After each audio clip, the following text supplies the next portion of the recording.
پاکستان وہ واحد ملک ہے جہاں صحافی کمیونٹی کو وقتاً فوقتاً اور نئے انداز سے نشانہ بنایا جاتا رہتا ہے۔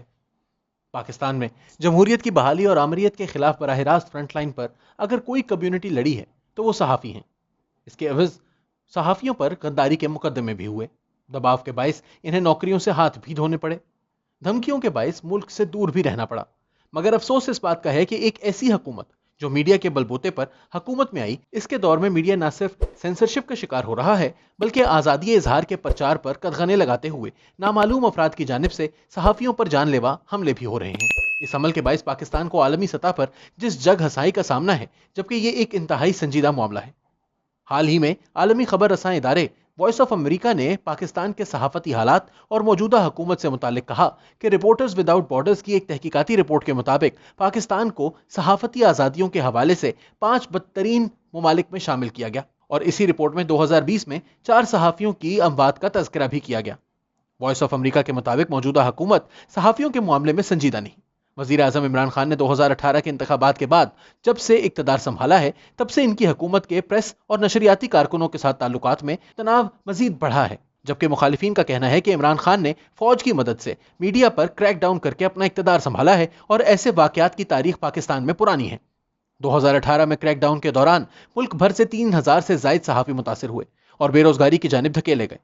90 کی دہائی میں بھی آمریت اور اقتدار کی جنگ میں جب جمہوری اقدار کو جڑ سے اکھاڑ پھینکنے کی کوشش کی جاتی رہی تو صحافیوں نے ان سازشوں کو ناکام بنایا۔ اگر جمہوریت پسند صحافی موجود نہ ہوتے تو اس وقت پاکستان IMF کی ایک ایسی کالونی ہوتا جہاں جمہوریت کا نام و نشان نہ ہوتا۔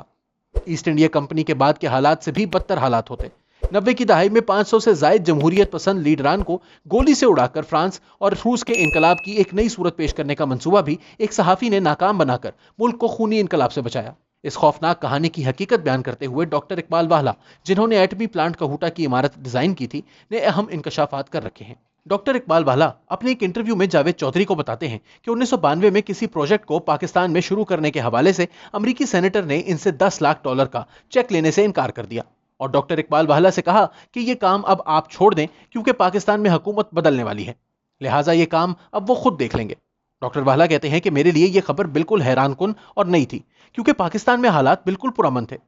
ڈاکٹر اقبال کہتے ہیں کہ وہ اگلے ماہ ہی پاکستان واپس آ گئے، وہاں اپنے ذرائع سے پتہ لگوایا تو ان کا بھی کہنا تھا کہ حالات میں کوئی گڑبڑ نہیں ہے۔ جولائی کے آخر میں ڈاکٹر واہلا کی جب آرمی چیف جنرل آصف نواز جنجوعہ سے ملاقات ہوئی تو ڈاکٹر واہلا ان کے تبدیل لہجے سے بہت کچھ سمجھ گئے۔ ڈاکٹر واہلا نے اپنے انٹرویو میں ذرائع کا تذکرہ کیے بغیر کہا کہ یہ بات سچ ہے کہ ستمبر 1992 میں ایک بہت بڑا انقلاب پاکستان کے دروازے پر دستک دے رہا تھا۔ کچھ لوگ غلام اسحاق خان اور نواز شریف کی چھٹی کر کے ملک میں ٹیکنوکریٹ حکومت لانا چاہتے تھے۔ یہ فارمولا اس حد تک طے ہو چکا تھا کہ IMF کے ایک اعلیٰ عہدیدار کو وزیر اعظم بننے کے لیے تیار کر لیا گیا تھا۔ اس نے شیروانی بھی سلوا رکھی تھی، جبکہ وزیر خزانہ کے عہدے کے لیے شاہد جاوید برقی تیار بیٹھے تھے، اور وزیر اطلاعات بننے کی پیشکش ڈاکٹر واہلا کو کی گئی۔ واہلا کہتے ہیں کہ انہوں نے اس خونی کھیل میں شامل ہونے سے انکار کر دیا کیونکہ ان کا منصوبہ یہ تھا کہ اقتدار کے بعد فوراً پاکستان میں 500 کے قریب اہم لوگوں کو گولی سے اڑا دیا جائے گا،